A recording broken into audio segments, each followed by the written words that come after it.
right, well, good morning. Glad we could be with you this morning. It's always a thrill for me to come and speak to students and tell you a little bit about our business and what we do. So looking forward to that. So here's my plan today. I want to give you an introduction to myself, kind of some of my background, what my experiences are in business. Then go through what this NAND technology is in terms of how it's made, what are some of the key features of it. Then we'll give you a look kind of behind the scenes at IM Flash, tell you a little bit about our factory here, how it works. Then go into a couple of business models from my background, some of the organizations I've worked for, how they differ, how that might relate to some of your interests in choosing a career, and then finish up with a few lessons learned here, and then I'll take some questions. All right, so jumping into it. So who am I? First of all, I'm one of these piled higher and deeper, PhD in physics in the University of California, Davis. I did most of my thesis research at a big facility in Europe called CERN. Anybody heard of that? Yeah, that's where they found the Higgs boson here recently. It's a big international collaboration of physicists. That was pretty fun. Got to live in Geneva, so got addicted to fondue and learned enough French to frustrate the locals. And Tour de France actually whizzed by my house a couple times over there, so that was fun. But good time living in Europe for a couple years. Then kind of went into the working world. I was actually a physics professor for about 5 years. And then during that journey, I took a job as a visiting professor at Micron Technology in Boise, did a summer there, and then decided to flip over to industry. Been in the semiconductor business ever since, about 13, 14 years. 6 of that with Micron, and then 8 of it here in Lehigh in the joint venture called IM Flash. So the I is for Intel, the M is for Micron. We're a joint venture that's been going about 8 years now. Interesting time in the semiconductor business. I've done pretty much every job from an entry-level engineer up to my current job as the co-CEO and everything in between, so kind of fun, and I'll tell you a little bit about that as we go. All right, so what is NAND Flash? This is a picture of someone holding a chip. You can see it's about a postage stamp sized chip on our website here, but where do you find this memory? What is it used for?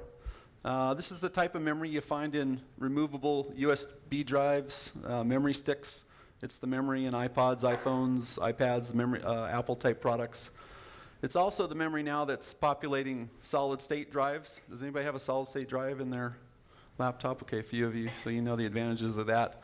A lot of hard disk drives, the old magnetic spinning drives, are being replaced by solid-state drives in high-end laptops and server farms, so that type of memory.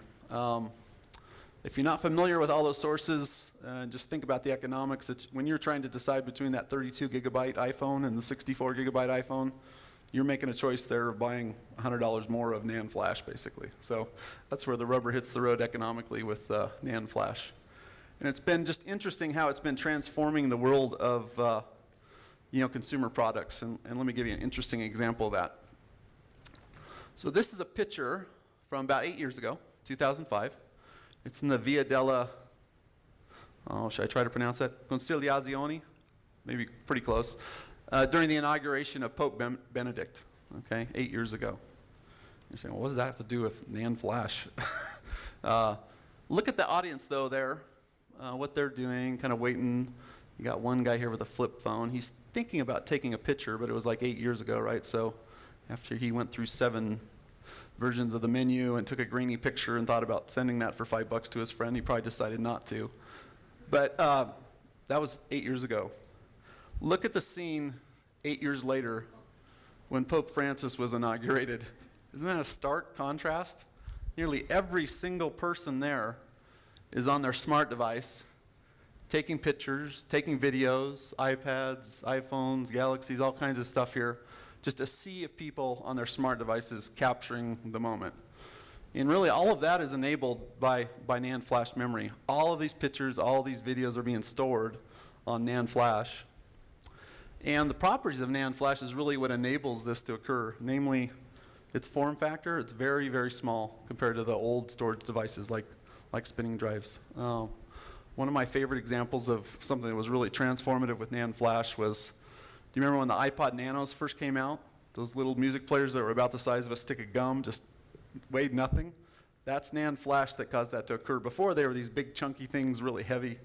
because they had a hard disk in them. But when it went to NAND flash, they just became extremely miniaturized. So that's one of these phenomena here. NAND also enables these to be really good energy consumers, causes them to be durable. You can like drop your iPhone, and although the screen breaks, the NAND doesn't. Whereas if you drop a laptop or a computer with a hard disk drive, you run a good shot of those things actually shutting down on you. So very durable, good energy consumption, very small. That's all NAND flash, and causes a scene like that to be possible. Other things going on with NAND flash over the years. It's definitely been interesting to see the way storage has changed. Remember these guys? Floppy disks. Yeah, 3.5-inch floppy disks. Remember how much storage this had? Like mine had 1.44 megabytes. Woo! What can you do with 1.44 megabytes today? If you're lucky, and you're like an expert, and with some prayer, you could store like one picture on that. Okay. As I was just looking online at, like a memory stick, you can get 512 gigabyte, even a terabyte of storage on a memory stick. That's 1 million times more stuff than this on something that's smaller. Pretty amazing in terms of the storage capability of modern NAND-based devices versus kind of the old stuff. Other transformations, definitely film. This has been a huge transformation, just amazing. Put entire classes of businesses out of business and sprung up new ones. When I was growing up, my mom and dad used to like Paul Simon. They'd play, Mama, don't take my Kodachrome away. You guys are too young to remember that song. Okay, it's okay. Well, the Kodachrome is gone. Okay, it's over. You can't get film really anymore, and the reason is because no one wants it. Everybody's doing their pictures on digital, and with all the conveniences that go along with that. But in addition, just huge classes of transformation. Obviously, all these devices, as I mentioned, are NAND-based in terms of all their memory. And one of the bigger transformations that's going on out there is in server farms.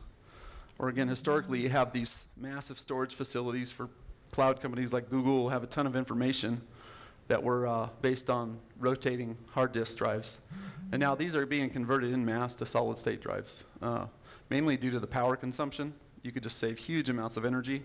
You can pay back the cost of transforming these pretty rapidly, but also the speed characteristics, durability, all those things are just huge benefits of the solid state type world of NAND flash. So huge transformations going on here. It's been pretty wild and fun to watch, although it just moves really fast. These changes are just coming at us at light speed. All right, so you guys are all business folks. You understand that a growing business is good, right? You want to be in a growing business if at all possible. The fun part about NAND flash with all these emerging sources of business has been it's been growing really fast. Overall, the semiconductor business is a big business, $300 billion a year for all of semiconductor, just a huge business. The NAND flash, which is about up to a tenth of that, about $30 billion a year, is the fastest growing segment of it and has been for a while. So take a look at this graph. This is a graph of kind of year versus the amount of NAND flash consumed. And this graph over here on this axis is in millions of gigabytes. And then we have hundreds of thousands of millions of gigabytes. That's a lot of bytes, okay, folks? and you're the reason why you're consuming all that, all your Facebook activity, pictures here, there, everywhere. I looked this up, this is going up towards 1 million. 1 million gigabytes, does anybody know what that is? I had to go look it up. It's 10 to the 21 bytes, 10 to the 21 pieces of information, okay? It's called a sextillion, actually. I'm not supposed to say sex among young people, but that's what it's called. Okay, a sextillion worth of pieces of information is going on here in terms of the consumption per year. It's amazing. And then the growth here has been taking off. You can see about a 4x growth we expect to happen over the next 4 years in terms of number of bits consumed. And you can see the big ones here are in purple, green, and blue, and kind of what you'd expect based on what I've been talking about. Purple here is mobile, so that's the type of memory that goes into smartphones, which is blowing up. The green is tablet, which is also going bonkers right now.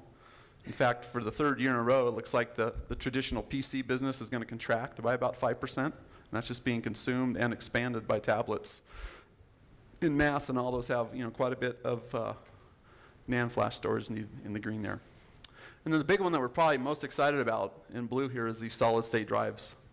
where solid state drives have taken over the server farm area. They've consumed most of the high-end laptop space, MacBook Airs, 100% SSD, most Ultrabooks SSD, encroaching into the even entry-level notebooks. So huge growing market, and this is a big one because phones and tablets are usually talking about 32 or 64 gigabytes of NAND, but in an SSD, it's more like 256, 512, bigger quantities of NAND. So it's a huge growth market and a huge potential. All right, so this stuff isn't easy though. We manufacture it over in Lehigh, as Dr. Seeley mentioned, but it's quite the hamster race to be in this business. Particularly, we crank out a new technology about every 18 months or so. So since we've been over there 8 years, we've gone through six technologies. And each time we're trying to shrink the fundamental size of one storage cell so that we can put more cells on the same amount of real estate, the same amount of silicon, the same amount of chip. And so we've been shrinking, and trying to keep up with that race and win it, given that's the primary driver of our cost structure. And we've been doing a good job at that. This is the last 3 generations of process. We call them 34 nanometer, 25 nanometer, and 20 nanometer. We'll talk about nanometers a little bit more in a second. But that's the fundamental size of one of our cells, is 20 nanometers. And you can see on one of our newer chips here, one chip, and this is again about the size of a postage stamp, can hold 128 gigabits.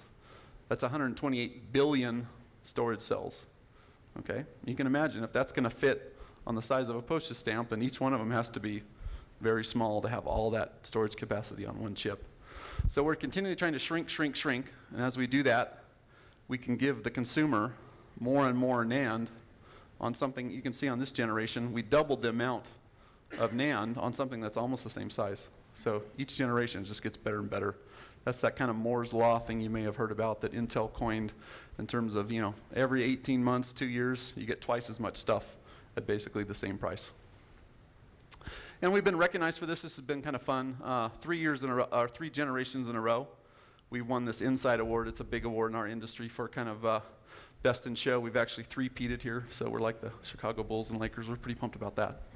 And then recently, I think this was about a year or so ago, once we won this last one, we were actually up in Times Square, little IM Flash in Lehigh. So this says Semiconductor Insights gives Semiconductor of the Year Insight Award for IM Flash's 20 nanometer NAND. So, you usually have to be like a sports star, a rock star to get up in Times Square. And we made it there, so that was kind of fun. Although I don't know if this taxi driver really knows what 20 nanometer NAND is. I'm going to have to quiz him on that. But speaking of nanometers, do you know how small a nanometer is? It's 10 to the minus 9th meters. Okay, 10 to the minus 9th, so it's a billionth of a meter. And it's kind of all the way down here in terms of things you're used to, hairs, bacteria, viruses, DNA. A nanometer, 10 to the minus 9th meters, is basically the size of essentially one molecule. Okay, so when we make something that's 20 nanometers, we're making a storage cell that's basically 20 molecules wide. And we can manipulate miniature electronic structures on scales that are that small. Okay, pretty wild actually. Just to try to visualize it, a small hair, if you're thin-haired, is about 10 microns. And if that was the size of a very thin hair, one 20 nanometer cell would be just that dot at the center of it. So just minuscule in terms of comparison. So that's kind of our task from a technology point of view, is being able to manipulate structures that are that small, print structures that are that small, and make it all work with high quality. Okay, so it's a massive engineering task to take that on in terms of making it all work, but tons of fun as well. All right, and one other piece of this race has been, hey, we've got competitors, and they're really, really tough competitors. These guys are not messing around.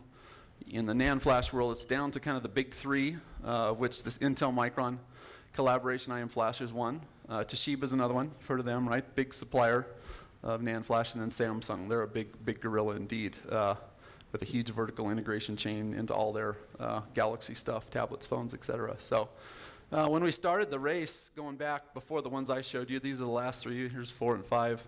This is kind of where we were when we started in about 2006-07. And this line is kind of the average of the competitors against this thing called memory density, which is, again, how much content you can pack in the same same chip, basically. And when we started, we were behind. And one nice thing about a joint venture is usually you're bringing strengths of companies together. We definitely did that from a technology point of view. And we're able to quickly kind of get in here and join the race, kind of get up to parity in about 2008. But then we were able to jump ahead in these last 3 generations and stay ahead of our competition in terms of this shrink race. And enjoy some advantage from that point of view, which we really needed because we were smaller in scale and had some disadvantages based on being new. So, been a fun race here and something where we're actually competing globally and against some very fierce competition out of Japan and Korea. All right, so this is our campus. Anybody ever been on the campus here? Okay, a couple. You probably, if you've ever driven down SR 92 towards American Fork, we're that giant blue and white thing, okay, on the. In some ways, we are a best kept secret in Utah, and that I bet you didn't know, nearly 10% of the world's NAND comes out of that facility, right? Was that a shocking stat? It's a huge production capability in the facility here. Yeah, hopefully you'll learn a little bit more about us today in terms of what we do and how we do it. So to kind of give you a look under the hood, we wanted to show you a quick video here of what we do. So let's go ahead and watch this.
So that's a little bit of a look under the hood in terms of where we actually manufacture our devices. A couple things you know there, very clean facility inside our clean room. We need to have defects really low so that those chips aren't injured. You'll note we ran 24/7, 365. There's not a minute of the year that we don't run. Why do we do that? Are we sadistic or, why do you think we have to run all the time? Never there's demand, so yeah, we can make more that way. I'll give you a hint. Most of our costs, 50 to 60% of our costs, are about $3 billion worth of equipment that we have sitting in that facility. It's more than half of our cost is the equipment. So we run it all the time because it's our primary cost. We have to keep it as utilized as possible to be able to compete. You just have to have that equipment that's so expensive running all the time. So that's kind of why we design things that way. Anything else stand out at you from the video? Took about a month to make one chip. Okay, so it's a fairly complex process, hundreds and hundreds of steps. When people first step inside the clean room for the first time, the thing they do is look up at that automated handling system. Everything runs around in a set of kind of boxes called FOUPs that hold 25 wafers. And automated handling carries them from step to step all around the fab, parks them when they need to. So that's kind of how we run our business in terms of moving things around in the most efficient way.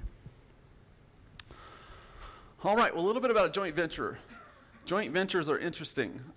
This was the first time in my career I participated in one with IM Flash. Been doing that for about 8 years. Was one of the founding leaders that came down from the Micron side to do this. And kind of a wild structure, which we'll explore a little bit here, because it's just so different than normal businesses, where there's just kind of one, one parent, one company running things. So we're governed by a board of managers that's 50-50. So the company's split 50-50. And our board has 3 Intel folks, 3 Micron folks, okay? And then in terms of the other piece of the governments, we have 2 CEOs. So I'm the Micron side, and then we have a gentleman named Kayvon from the Intel side. And we help govern this whole process through the board of managers. He's an Intel employee, I'm a Micron employee, but then all the rest of our team down here are IM Flash team members, separate company. And we have all the normal kind of functions you'd have. Most people work in the fab, that's about 3/4 of our staff. Then we have facilities, legal, purchasing, HR, finance, you name it, the normal functions that take place underneath it. But at the top, it's kind of this bizarre structure of that's governed by half and half type governance. And some facts about us. Huge site, as you saw from that aerial there. Our actual facilities are over 2 million square feet. And we're on about 2,000 acres of land there, so have some expansion capability if we want.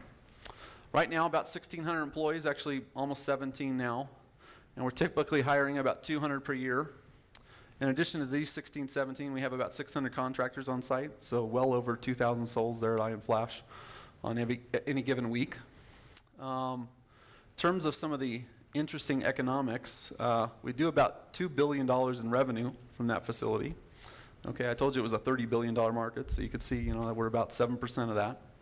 And this is the stat that Dr. Seeley mentioned, about 1 in 14 flash chips actually are produced in Lehigh. We then give them to our parents, Micron and Intel, 50-50, and then they go out and explore their own customers with that NAND once we produce it for them and take it to market with then independent strategies of who they sell to and how they sell it.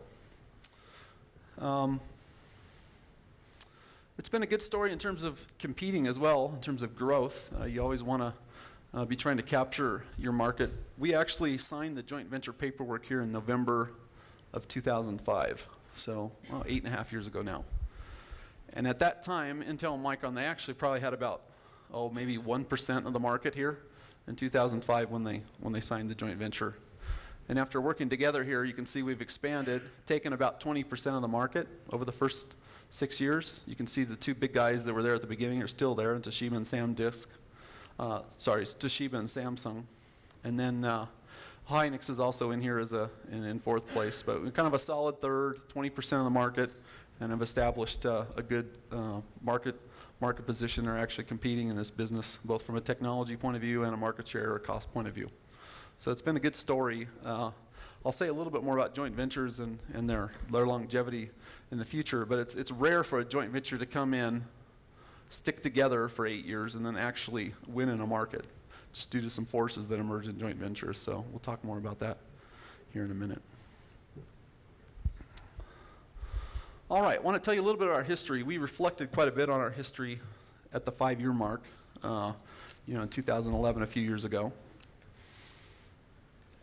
Just because when you're starting a company, so much goes into it. There's so much risk. There's so much opportunity. It's both a thrilling process and one that'll keep you up at night. And we kind of looked back and said, hey, what did we do well? What did we not do well? And so we can keep going into the future here with this joint venture.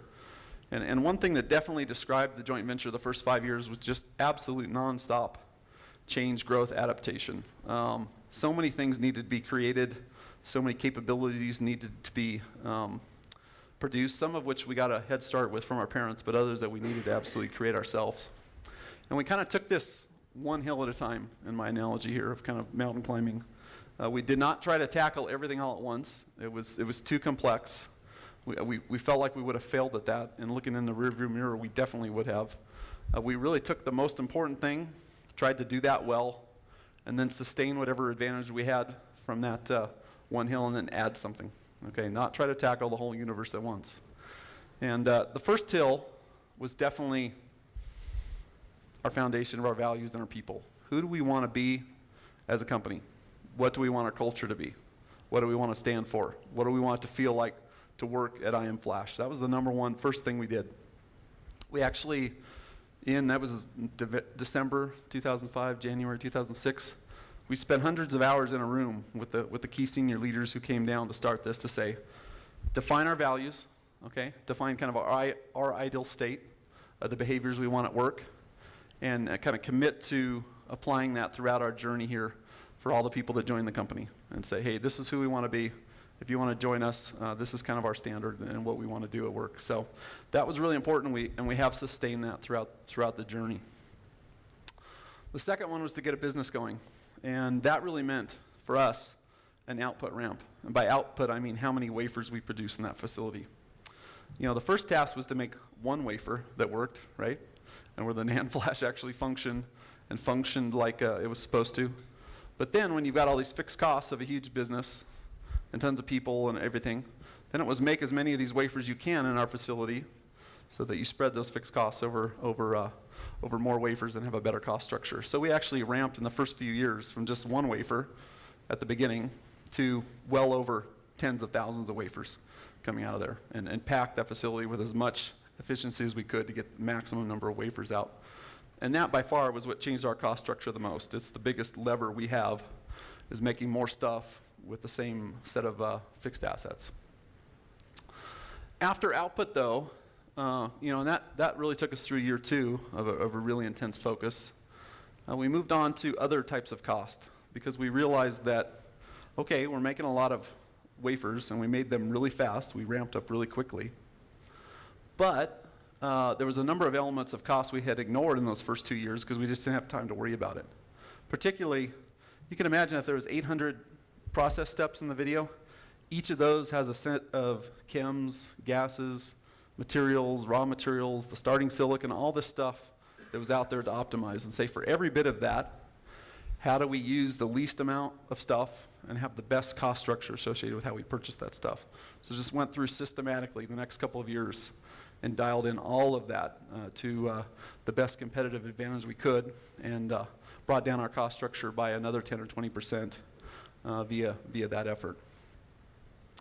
The last hill that we climbed in the first 5 years was quality. So we were making a lot of wafers. They had a good cost structure.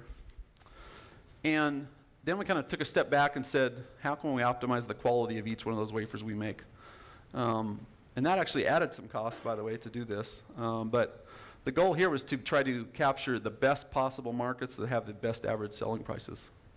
And to do that required some focus on some quality elements around the product to enable those markets. So those are some of the big hills we climbed the first 5 years.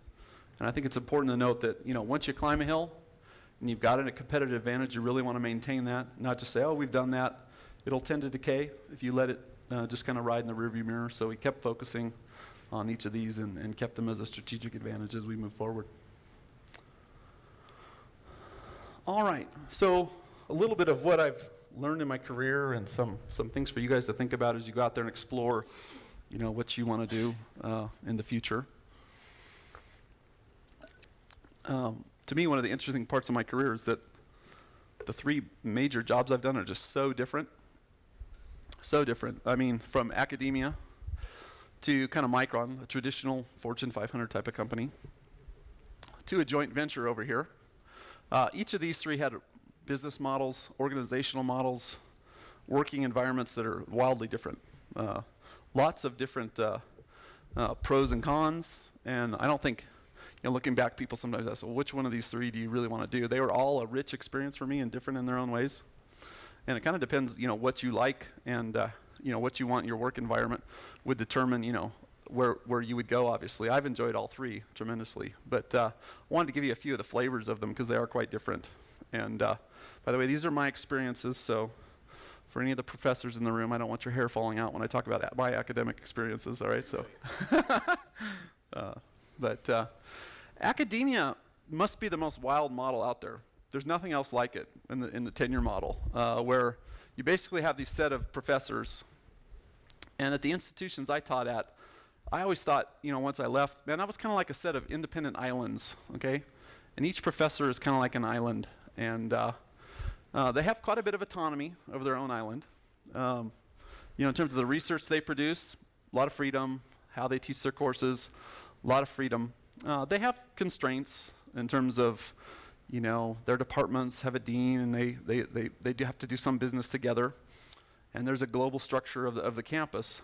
But quite a bit of freedom post-tenure within this, so that, the islands kind of, if they want to hang out together, they can. If they don't have to. Technically, they don't have to work together, but sometimes they choose to, okay? Inevitably, there's a couple surly islands. They've literally been voted off the island. They're on their own island to start, but that's what it feels like. And that's the same as in industry, by the way, except for the surly islands usually go away. In academia, you may be stuck with a few. But when I was there, it was great to have the freedom of, hey, I can decide what research path I'm pursuing. I can decide how I want to teach these courses. When it came to working with others, you usually form collaborations and say, hey, I want to do something with you in terms of research or teaching. Form a collaboration. Didn't have to if you didn't want to, and some didn't. But oftentimes there was these collaborations where people chose to work together. And then great things would happen, in terms of that extra benefit you get when multiple minds come together. But very interesting model. I miss it in a lot of ways because it's such a richness associated with these islands. But different than industry. My first big job at Micron, I've described this as more of a single authority model, not a bunch of islands that had quite a bit of independence. Mainly, and it's not like this means you're in the Army, right? Somebody's just like, here's what you do, and you have to do it every day. But there really is one guiding principle, usually coming down from the CEO, the board, the senior leaders, saying, this is a unified vision, this is a unified strategy, this is a unified set of goals, and then the rest of the team, needs to be on board with hitting that vision, goals, strategy, okay? It's not an independent where this team can go out and say, hey, I want to decide on a different set of goals for the company, okay? That's not going to happen in this model typically, and so all the team needs to be kind of on board, rowing in the same direction, okay? And you're really held accountable down here too to that teamwork to say, we need to find out inside these groups how to row in the same direction, what that means. You get rewarded for doing that as opposed to being independent. But really, the kind of authority is coming from one direction, and typically it's pretty uniform. Joint venture, wildly different again. This is, in some ways also just a totally unique kind of structure in that we literally have a board that's 50-50, so 3 Intel, 3 Micron. To make any decision on our strategic direction, what we should be doing, we need to get a majority decision out of this board to move forward, okay? With 2 different parents that might be misaligned on what they want to do. All right, so how do you do that? How do you avoid a never-ending set of 3-3 votes? What does that look like? Trivial, right? Because big companies always just get along, everything says, yeah, easy to decide. It turns out in this model that it's a good thing if at one point in time you're very aligned, and usually at the beginning you are, because you decided to do business together in a joint venture, right? But over time, things will start to drift. The needs of those 2 parents will start to drift. And you'll have to come together in ways that, say, how do we get on board with a joint decision that's good for both of us, okay? We try to do that, obviously, as often as we can. It doesn't always occur. Sometimes we have to actually keep score and say, you get this one, you get the next one, like it's like in a marriage or something, where do we eat tonight, right? It's great if you can decide on the same place, but if not, mine this time, yours next time, okay? So, and over time, this is probably the number one thing that blows up joint ventures, is that you were pretty aligned at the beginning, you had the same goals, you needed each other's capabilities to get to the finish line, but then over time it'll drift. And how do you keep it together? You kind of need to keep looking for those things where you have common interests. And we've actually kind of reworked the path of the joint venture, even in 8 years, a couple times to say, okay, here's where we're at to start. And then we reworked it too. Now we're interested in this direction.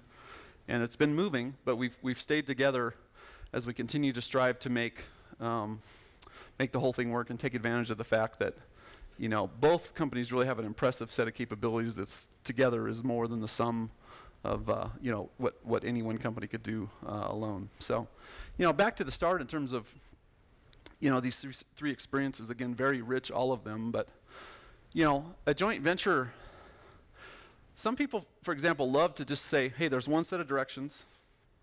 Here's what I need to do. I go do it. There's not a lot of interpretation. I can get that done.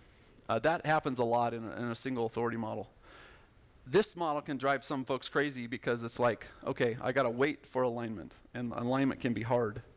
And by the way, you know, the skill set needed to get alignment is just different than the skill set of, hey, going and executing something.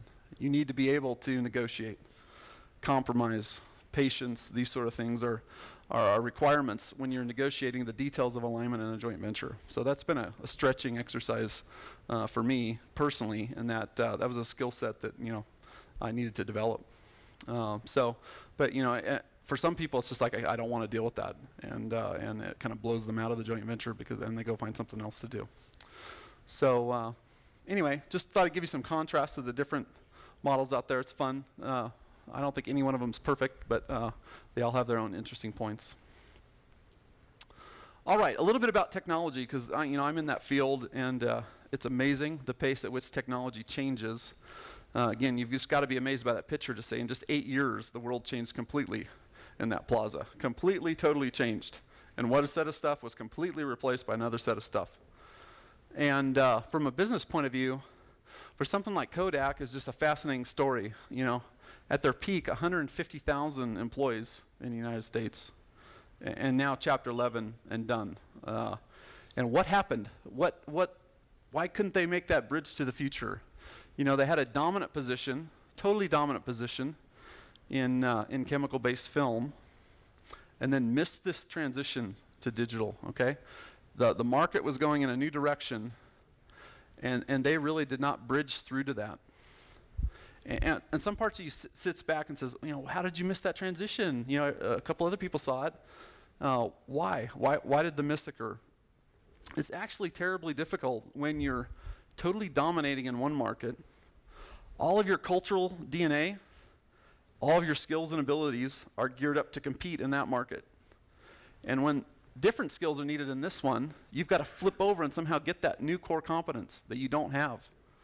In addition, you have to convince your whole company, usually well in advance, and your board, when you're just killing it in your first market, to say, we really need to carve off a substantial set of our resources, hire to this new market, and start doing something that at that point in time is making no money, but is the future, and bet on that. And those bets are hard because it may be wrong, but then again, if you miss it, in this case, it was just curtains. It was game over when you missed that market. Okay, so it's a challenging set of decisions to hit that market transition and actually, you know, make it and bridge over to the new market and technology, which again is not changing. This is a technology case where the change was relatively gradual. Some of these new changes that are coming along are frighteningly fast. Let me give you another example. Microsoft. How many in the room have used Windows either at work or at home? Raise your hand. Okay, it's nearly everybody, obviously, right? They have a total monopoly on the classic PC Windows business. I mean, unless you use a Mac or, you know, you're really exciting and use Linux or something, right? You're using this operating system. Total domination, everybody uses it, everybody knows how to use it. Okay, good. How many of you in the audience right now have a Microsoft Zune music player? Crickets, that's it? Did you have one? You have one. We've got one, folks. We have one Zune here, and you bought that, right? Okay, all right. So we've got 100% on the operating system. We got one Zune. Okay. Who's got a tablet Surface? Raise your hand. Okay. Three out of 150. That is exactly the market share of a tablet. It's 1% of tablets. Okay? And you bought that yourself? Okay. All right. I was going to say, if your parents bought that for you, do they love you? Or, you know, no. This has some advantages, but it's not being market adopted. I just showed you the numbers, and they're the same as the market numbers, 1%. Okay, what about Windows-based phone? Who's got a Windows-based phone? We got one confession up here. Come on, it's okay. I'm not. You got a flip phone? Okay. So interesting, right? I mean, everybody did this, and virtually nobody is doing this. What's the explanation? It's not lack of money.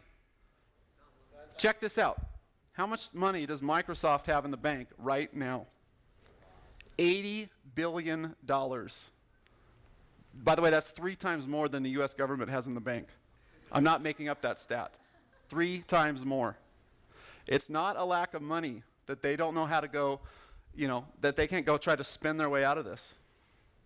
They've been trying to spend their way out of it. That's not the problem. What is the problem? You just don't want to buy this stuff. There's other competition out there for this stuff that you want to go buy, right? Windows 8 sucks. Okay, yeah. I didn't want to say that, but you did for me, so thank you. Okay, these products just maybe aren't as good as the competition. When they got entrenched here with 98% of the market and everybody had to use it, and it was just kind of, okay, game over. No one likes it. I don't. But, do you want to open that window? Yes, I want to open that window. Click, crash, but they couldn't transition and still have not into this entire face space of the mobile world, okay? And part of it is because, hey, I was great at this. My whole company's DNA is on this. The DNA to do this, it's almost an advantage sometimes because you drag all of that DNA into, hey, this is how I've been thinking about something for 20 years on Windows systems.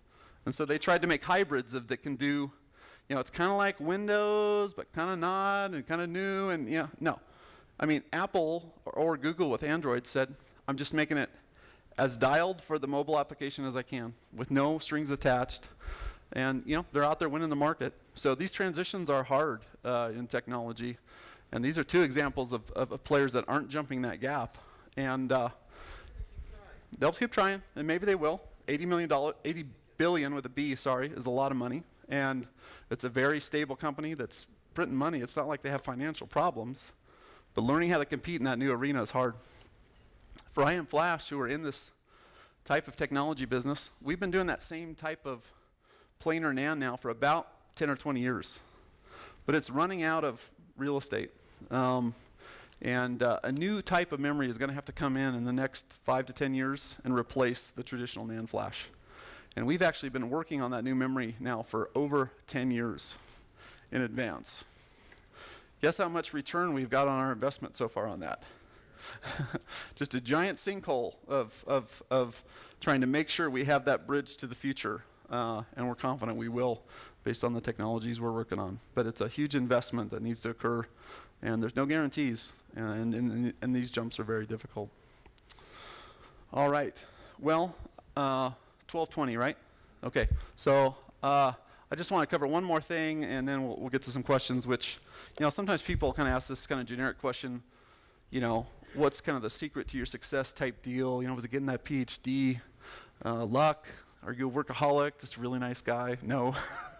But I wanted to share an article I read with you a while back on Kathleen Kennedy. Kathleen's cool. She's the new president of Lucasfilms, so she's kind of responsible for the new Star Wars movies. So when those come out next year, she's kind of at the helm of Lucas now. And people were asking her this question, kind of what's the secrets of her success? And I thought she had some really fascinating things to say, actually. So in the article, one thing she said is, success, it's always a matter of some luck and timing. As you kind of read through the article saying, what did she mean by that? It was really that, at some points in time, she had opportunities. And, she took some risk, seized those opportunities, made the most of them. But, hey, those opportunities came along, and she was in the right place at the right time a couple times. But then she was ready to go take maximum advantage of that. But there is that thing about, even my career paths, how did I get in this country, this state, this opportunity? There's some luck and timing associated with it. 2, I love this statement. Kathy is generally liked in a business where not everyone is. Translation. Most movie producers are self-absorbed bores that we can't stand, but Kathleen is not. okay? She's a genuinely nice person that people want to work with, work around, and do business with, okay? Being smart, being motivated is not enough. People need to want to work with you, do business with you, build coalitions with you. That's important. There's no substitute for that in business. And 3, she always gets things done, but with modesty and confidence, okay? I'll point you to this piece first. She always gets things done. I mean, folks, that literally is the entry fee for almost anything you'll do in life, whether it's a paper route in this room as a student, first job in business, what I'm doing is running a company. You've got to get things done, okay? If you don't get things done, you're going to have problems. But gets things done, how? With some modesty and confidence, okay? She understands that other people are needed for her to succeed. She gives credit where credit is due, okay? She doesn't believe she knows everything just because she's got one of the cooler jobs around, okay? Still proceeds with modesty in terms of how she does things. So I think this is a very interesting roadmap for success, to tell you the truth, okay? You've got to be ready when opportunities present themselves. Be someone who people want to work with and collaborate with, but get things done. There's no substitute for that, but when you do, be a little humble about it in terms of realizing that you still have a lot to learn and have some modesty about it. All right, I'm going to go ahead and wrap up there and take some questions. But thanks for your time today. I really appreciate it.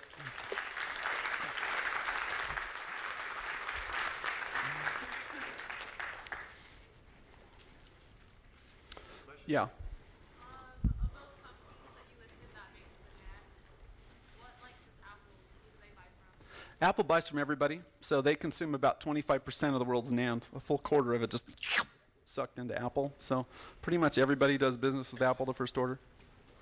Yeah. How does having 2 CEOs kind of decision? Yeah, kind of like that goofy process I was talking about, 3 versus 3, 1 versus 1. It's nice when we're fundamentally aligned and just both businesses want to go in the same direction. But otherwise, we run that board, try to get to decisions where we disagree, try to gain, hey, what are the common points that make some sense for us to align to, and kind of proceed from there. So a lot of negotiation. Yeah. What was it that made you want to switch from being an engineer and getting into more administrative running the company? What was that transition like for you, and what made you decide to get into that? Yeah, I was probably at Micron for 1 year, and then they asked me to go into management. So, I was good at solving problems, and in some companies they ask those types to say, it's kind of a flawed model actually, the good problem solvers. So you want to do management because sometimes they're horrible at it. But I said yes and tried to learn how to do that. So it was really just an opportunity I said yes to from there. But it's a whole different skill set, right? Being a good individual contributor, problem solver, versus trying to lead people. And I was trying to learn that side of it, which was fun because it was new. So. Well, we're out of time. If you have any other questions, please come on down, and we have this little gift for thank you you. as a token of our appreciation for speaking today. Thank you. You bet. Thank you again.